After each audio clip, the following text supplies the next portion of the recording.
சொல்லட்டுமா sir? once upon a time ഒരു കുറേ കടയിൽ ഒരു വലിയ കാട്.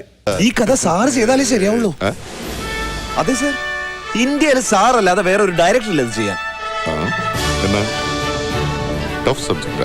Very tough sir. ആ കാടിന്റെ നടുക്ക് ഒരു വലിയ ബംഗ്ലാവ്. അപ്പൊ ആദ്യമായിട്ട് ആ വലിയ ബംഗ്ലാവിന്റെ ഡോർ ഇങ്ങനെ തുറക്കുവാണ്.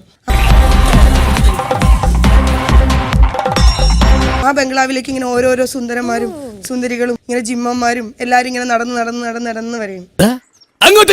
ആ ബംഗ്ലാവിന്റെ ഒരു മൂലയിൽ അങ്ങനെ നോക്കുമ്പോഴത്തേക്കും 2 പേർ, ഒരു ചെറുക്കനും ഒരു പെണ്ണും. ചെറുക്കൻ ഭയങ്കര സുന്ദരനായ ഒരു ചെറുക്കൻ. അത് വാഴയാണെങ്കിൽ എന്താ വാ തുറന്ന് പറഞ്ഞൂടെ? മനുഷ്യനല്ലേ ചോദിക്കണത്? എന്റെ നേരെ ഓപ്പോസിറ്റ് ഒരു സുന്ദരിയായ പെണ്ണ്, നല്ല നീണ്ട മുടി, നല്ല വെളുത്തൊരു സുന്ദരി പെണ്ണ്. അവർ രണ്ടുപേരും അങ്ങോട്ടും ഇങ്ങോട്ടും ഇങ്ങനെ കണ്ണും നോക്കിയിരിക്കുവാണ്.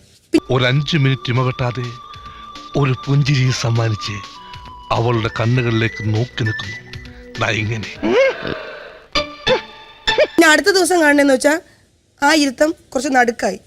പിന്നെ അടുത്ത ദിവസം കാണുമ്പോൾ കുറച്ചുകൂടെ അടുക്കും. പിന്നെ ഇരുന്ന് ഇവരെ കൈ പിടിച്ച്